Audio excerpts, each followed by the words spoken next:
ಎಲ್ಲರಿಗೂ ನಮಸ್ಕಾರ. ಪೂಜೆಲ ಅಡುಗೆ ಮನೆಗೆ ಸ್ವಾಗತ. ಇವತ್ತೊಂದು ಹೆಲ್ದಿ ಲಡ್ಡು ಅಂತ ಹೇಳ್ಬೋದು. ಬೆಳಗ್ಗೆ ಮಕ್ಕಳು ಬಾಕ್ಸಿಗೆ ಕಟ್ಟಲಿಕ್ಕೆ ಆಗಿರ್ಬೋದು ಅಥವಾ ಹಸ್ಬೆಂಡ್ಗಾಗಿರ್ಬೋದು, ಇವನ್ ಖುದ್ದು ನಮಗೆ ಬೆಳಗ್ಗೆ ಒಂದು ಸ್ವಲ್ಪ ಹಾಳು ಹೊಟ್ಟೆನಲ್ಲಿ ಚಹಾ ಅದೆಲ್ಲ ಕುಡಿಯೋಕ್ಕೂ ಮುಂಚೆ ಒಂದು ಹೆಲ್ದಿ ಲಡ್ಡು ಅಂತ ಹೇಳ್ಬೋದು, ಉಂಡೆ ಅಂತ ಹೇಳ್ಬೋದು. ಅದು ಹೇಗೆ ಮಾಡೋದು ಏನು ಅಂತ ನೋಡ್ಕೊಂಬಂದ್ಬಿಡೋಣ. ಅದು ಏನೇನು ತೊಗೊಂಡಿದ್ದೀನಿ ಅಂತ ಕೂಡ ಹೇಳ್ಬಿಡ್ತೀನಿ. ಇದು ಮಕ್ಕನ ಅಂತ ಹೇಳ್ತಾರೆ. ತುಂಬ ಒಳ್ಳೆಯದು. ಇದ್ರ ಬಗ್ಗೆ ಗೊತ್ತಿರೋರು ನಾ ಹೇಳೋದೇ ಬೇಡ ಅನ್ಕೋತೀನಿ. ಇಟ್ಸ್ ಅ ವೆರಿ ಹೆಲ್ದಿ ಒಂದು ಸೀಡ್ ಅಂತ ಹೇಳ್ಬೋದು.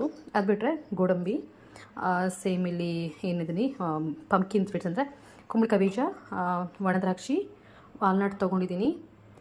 ಇದು ಬಂದ್ಬಿಟ್ಟು ಸೂರ್ಯಕಾಂತಿ ಬೀಜ, ಸನ್ಫ್ಲವರು. ನಾನಿಲ್ಲಿ ಪಿಸ್ತದು ಬಿಡಿಸ್ಕೊಂಡು ತೊಗೊಂಡಿದ್ದೀನಿ. ದೆನ್ ಉತ್ತುತ್ತಿ, ಅದನ್ನು ತೊಳೆದ್ಬಿಟ್ಟು, ಅಂದರೆ ಸ್ವಲ್ಪ ಉತ್ತುತ್ತಿ ಎಲ್ಲರಿಗೂ ಗೊತ್ತು, ಸ್ವಲ್ಪ ಮೇಲೆ ನನ್ನ ಪುಡಿ ಇದೆಲ್ಲ ಹತ್ತಿರುತ್ತಲ್ಲ, ಅದು ನನಗೇನು ಇಷ್ಟ ಆಗೋಲ್ಲ, ಸ್ವಲ್ಪ ತೊಳಿಬೇಕಂತ ಅನಿಸುತ್ತೆ. ಸ್ವಲ್ಪ ಹಾಗೆ ನೀರಲ್ಲಿ ತೊಳೆದ್ಬಿಟ್ಟು ಸ್ವಲ್ಪ ಡ್ರೈ ಮಾಡಿ ಸಣ್ಣಕ್ಕೆ ಕಟ್ ಮಾಡ್ಕೊಂಡು ತೊಗೊಂಡಿದ್ದೀನಿ. ಬಾದಾಮ್ ತೊಗೊಂಡಿದ್ದೀನಿ. ಇದು ಬಂದ್ಬಿಟ್ಟು ನಾವು ಕರ್ಬೂಜ ಹಣ್ಣು ಇರುತ್ತಲ್ವ, ಕರ್ಬೂಜ ಹಣ್ಣು ಅದಕ್ಕೇನಂತೀವಿ, ವಾಟರ್ ಮಿಲನ್, ಅದರದ್ದು ಬೀಜ. ಇದು ಬಂದ್ಬಿಟ್ಟು ಬೆಲ್ಲ. ಹೇಗೆ ಮಾಡೋದು ಏನಂತ ನೋಡ್ಕೊಂಬಂದ್ಬಿಡೋಣ. ಸೊ ಇದು ಮಕ್ಕಳಿಂದ ಹಿಡಿದು ದೊಡ್ಡವರು ಎಲ್ಲರೂ ತಿನ್ನುವಂಥ ಒಂದು ಒಳ್ಳೆ ರೆಸಿಪಿ ಅಂತ ಹೇಳ್ಬೋದು. ಸೊ ನಾನು ಇದನ್ನು ಆ್ಯಕ್ಚುಲಿ ಮಕ್ಕಳು ಬಾಕ್ಸಿಗೆ ಕಟ್ಟಲಿಕ್ಕೆ ಅಂತ ಮಾಡ್ತಾಯಿರ್ತೀನಿ. ಪ್ರಮಾಣ ಇದಕ್ಕೆ ಹೇಗೆ ಅಂದರೆ, ಇದ್ರ ಪ್ರಮಾಣದಲ್ಲಿ ಏನೋ ಒಂದು ಕಪ್ ತೊಗೊಳ್ಳಿ ಅಥವಾ ಒಂದು ಬೌಲ್ ತೊಗೊಳ್ಳಿ, ಆ ಬೌಲ್ ಅದರ ಪ್ರಮಾಣವಾಗಿ ನಾವು ತೊಗೋಬೇಕಾಗಿ ಬರುತ್ತೆ. ಸೊ ನಾನು ಇವಾಗ ನನ್ನ ಮೆಜರ್ಮೆಂಟಿಗೆ ಅಂತ ನಾನು ಇದನ್ನು ತೊಗೊಂಡಿದ್ದೀನಿ. ಭಾಳ ಏನು ಮಾಡಲ್ಲ ನಾನು, ಅಂದರೆ ಒಂದು 4-5 ದಿವಸಕ್ಕೆ ಆಗುವಷ್ಟು ಒಂದು 15-20 ಲಡ್ಡು ಮಾಡ್ತೀನಿ. ಇಷ್ಟಪಟ್ಟು ತಿಂತಾರೆ. ನೋಡ್ಕೊಂಬಂದ್ಬಿಡೋಣ ಹೇಗೆ ಮಾಡೋದು ಏನು ಅಂತ. ಇದಕ್ಕೆ ಮಾಡಲಿಕ್ಕೆ ನಾನೊಂದು ಪ್ಯಾನ್ ತೊಗೊಂಡಿದ್ದೀನಿ. ಪ್ಯಾನಲ್ಲಿ ಎಲ್ಲದನ್ನೂ ಸ್ವಲ್ಪ ಡ್ರೈ ರೋಸ್ಟ್ ಮಾಡ್ತಾ ಬರಬೇಕು. ಹೇಗೆ ಮಾಡೋದು ಏನಂತ ನೋಡ್ಕೊಂಬಂದ್ಬಿಡೋಣ ಪ್ರೋಸೆಸ್ನ. ಇವಾಗ ನಾನು ಎಲ್ಲದನ್ನೂ ಹೇಗೆ ಹುರ್ಕೋತೀನಿ ಅನ್ನೋದನ್ನು ತೋರಿಸ್ತೀನಿ. ಸೇಮ್ ಬಾಳೆಗೆ ಹೀಟ್ ಆಗಕ್ಕೆ ಬಿಟ್ಟಿದ್ದೀನಿ. ಸೊ ಒಂದ್ಸತಿ ಹೀಟ್ ಆದಮೇಲೆ ಸಣ್ಣ ಉರಿನಲ್ಲಿ ಇಟ್ಬಿಟ್ಟು ನಾವೆಲ್ಲದನ್ನೂ ಫ್ರೈ ಮಾಡಬೇಕು. ತುಂಬ ಏನು ಹೇಳ್ತೀವಿ, ತುಂಬ ಹೈ ಫ್ಲೇಮಲ್ಲಿ ಅಥವಾ ಮೀಡಿಯಮ್ಮಲ್ಲಿ ಎಲ್ಲ ಇಟ್ಕೋಬಾರ್ದು. ಮೀಡಿಯಮ್ ಫ್ಲೇಮಲ್ಲಿ ಎಲ್ಲದೂ ತುಂಬ ಹುರಿಬಾರ್ದು. ಅಂದರೆ ಒಳಗಡೆ ಇರೋ ಒಂದು ಸ್ವಲ್ಪ ಕ್ರಿಸ್ಪಿನೆಸ್ ನನಗೆ ಮಿಕ್ಸಿ ಮಾಡಿಕೊಂಡ್ರೆ ತರ್ತರಿಯಾಗಿ ಬರಲಿಕ್ಕೆ ಬಂದರೆ ಸಾಕು. ಪ್ರೋಸೆಸ್ ನೋಡ್ಬಿಡ.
ನಾನಿಲ್ಲಿ ಮಕ್ಕನನ್ನ ಎಲ್ಲದನ್ನು ನಾನು ಈ ಬಟ್ಲಿಂದ ಒಂದೊಂದು ಬಟ್ಲು ತೊಗೊಂಡಿದ್ದೀನಿ.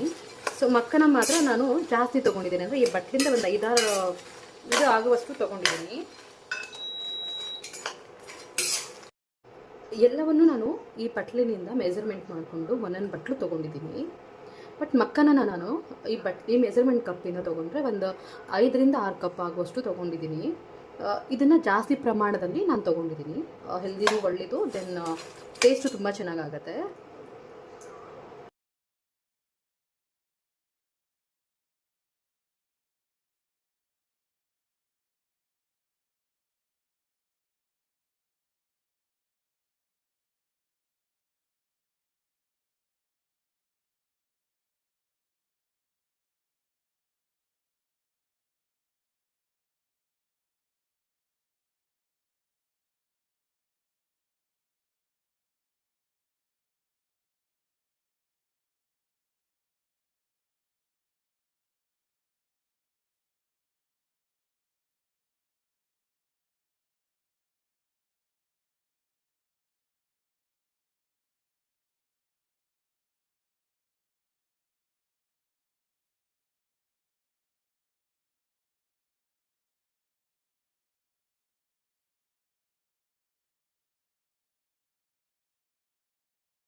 ಇಲ್ಲಿ ಒಣ ದ್ರಾಕ್ಷಿನ ನಾನು ಮಿಕ್ಸಿಗೆ ಹಾಕೋತಾ ಇಲ್ಲ, ಇದಾಗ್ಬಿಡುತ್ತೆ. ಇದನ್ನು ಬೇಕಂದರೆ ನಾವು ಸಣ್ಣ ಸಣ್ಣದಾಗಿ ಅರ್ಧ ಅರ್ಧ ಭಾಗ ಕಟ್ ಮಾಡಿ ತೊಗೋಬೋದು, ಇಲ್ಲಾಂದರೆ ಹೀಗೆ ಹಾಕ್ಬೋದು. ಇವಾಗ ಇದೆಲ್ಲ ಒಂದು ಸ್ವಲ್ಪ ಆರಲಿ, ತಣ್ಣಗಾದಮೇಲೆ ಏನು ಮಾಡೋಣ ಅಂದರೆ ಮಿಕ್ಸಿ ಮಾಡ್ಕೊಂಬಂದ್ಬಿಡೋಣ. ತುಂಬ ತರ್ತರಿಯಾಗಿ ಇರಬಾರ್ದು, ದೆನ್ ತುಂಬ ಇದರಲ್ಲೂ ಇರಬಾರ್ದು, ಅಂದರೆ ಪೌಡ್ರ್ ಥರನೂ ಬರಬಾರ್ದು.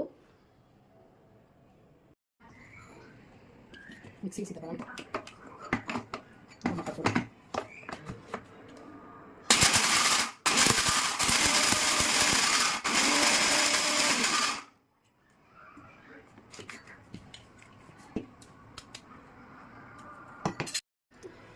ಈ ಥರ ತರ್ತರಿಯಾಗಿ ಬಂದರೆ ಆಯಿತು. ನೋಡ್ತಾ ಇರ್ಬೋದು, ಈ ಥರ ತರ್ತರಿಯಾಗಿರಬೇಕು, ಪೌಡ್ರ್ ಇರಬಾರ್ದು, ತರ್ತರಿಯಾಗಿ ಇರಬೇಕು. ನಾನು ನೋಡ್ತಾ ಇದ್ದೀರಾ, ತರ್ತರಿಯಾಗಿ ತುರ್ಕೊಂಡು ಎಲ್ಲದನ್ನು ಇದು ಒಂದು ಬೌಲಿ ತೊಗೊಂಡಿದ್ದೀನಿ. ನಾನು ಒಣದ್ರಾಕ್ಷಿನ ಈ ಥರ ಕಟ್ ಮಾಡಿಕೊಂಡು ಮಧ್ಯದಲ್ಲಿ ಕಟ್ ಮಾಡ್ಕೊಂಡು ತೊಗೊಂಡು ಹಾಕ್ಕೊಂಡಿದ್ದೀನಿ. ನೆಕ್ಸ್ಟ್ ಪ್ರೋಸೆಸ್ ಹೇಗೆ ಏನು ಅಂತ ನೋಡಿಬಿಡೋಣ.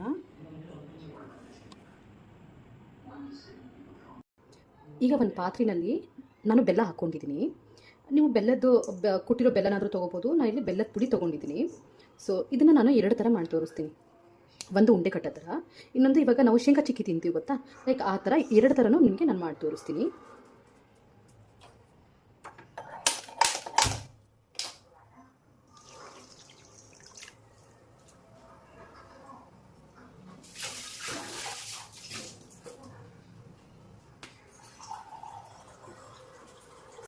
ಬೆಲ್ಲ ಫುಲ್ಲು ಕುದೀತಾ ಇದೆ. ಆಗಲೇ ನನಗೆ ಉಂಡೆ ಕಟ್ಟೋ ಪಾಕ ಬಂದಾಗಿದೆ.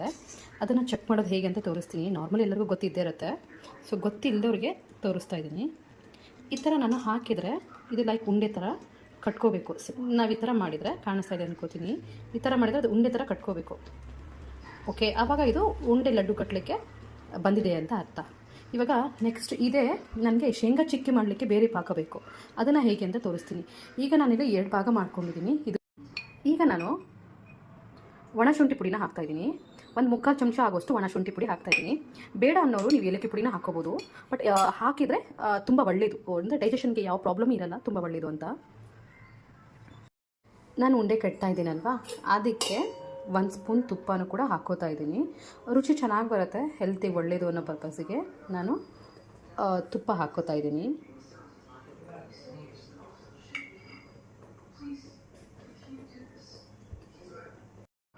ಉಂಡೆ ಕಟ್ಟಲಿಕ್ಕೆ ನಾನು ಈ ತಟ್ಟೆಗೆ ಅರ್ಧ ತೆಗ್ದಿದ್ದೆಲ್ಲ ಅದಕ್ಕೆ ಸಪ್ರೇಟ್ ಪಾಕ ಹಾಕ್ಕೊಂಡಿದ್ದೀನಿ. ಇದನ್ನು ನಾವು ಉಂಡೆ ಕಟ್ಕೊಂಬಂದ್ಬಿಡೋಣ. ಈಗ ಇದು ನಂಗೆ ರೆಡಿಯಾಗಿದೆ ಚಿಕ್ಕಿ ಮಾಡಲಿಕ್ಕೆ. ನಾನು ಏನು ಬೇಕು ಅನ್ನಲ್ಲ, ಆದ ಬಂದಿದೆ, ತೋರಿಸ್ತೀನಿ. ನೋಡ್ತಾ ಇರ್ಬೋದು, ನಾನು ಬಿಟ್ಟರೆ ಕರೆಕ್ಟಾಗಿ ಫುಲ್ಲಾಗಿ ಈ ಥರ ಗಟ್ಟಿಯಾಗಿ ಕೂಡ್ತಾ ಇದೆ. ನೋಡ್ತಾ ಇದ್ದೀರಾ, ಫುಲ್ ಗಟ್ಟಿ ಥರ ಬರ್ತಾ ಇದೆ. ಈ ಥರ ಇದ್ರೆ ಆಯಿತು, ಕರೆಕ್ಟಾಗಿ ಫೋಲ್ಡ್ ಆಗ್ತಾಯಿಲ್ಲ. ನೋಡ್ತಾ ಇರ್ಬೋದು, ಮುರಿತಾರೆ, ಟಕ್ ಅಂತ ಬರ್ತಾ ಇದೆ ಅಲ್ವಾ. ಹೀಗಿದ್ರೆ ಆಯಿತು, ಬರ್ತಾ ಇದೆ ಅಂತ. ಇದಕ್ಕೇನು ಪ್ರೋಸೆಸ್ ಅಂತ ತೋರಿಸ್ಬಿಡ್ತೀನಿ. ಇದಕ್ಕೂ ಕೂಡ ನಾನು ಒಂದು ಸ್ವಲ್ಪ ಶುಂಠಿ ಪುಡಿ ಹಾಕ್ತಾಯಿದ್ದೀನಿ. ಅದಾದಮೇಲೆ ಒಂದು ಸ್ವಲ್ಪ ತುಪ್ಪ ಹಾಕ್ತಾಯಿದ್ದೀನಿ. ತುಪ್ಪ ಬಂದ್ಬಿಟ್ಟು 2 ಸ್ಪೂನ್ ತುಪ್ಪ ಹಾಕ್ತಾಯಿದ್ದೀನಿ. ದೆನ್ ನಾನು ಅದೆಲ್ಲ ಪೌಡ್ರ್ ಹಾಕಿ ಮಾಡೋದನ್ನು ತೋರಿಸ್ತೀನಿ.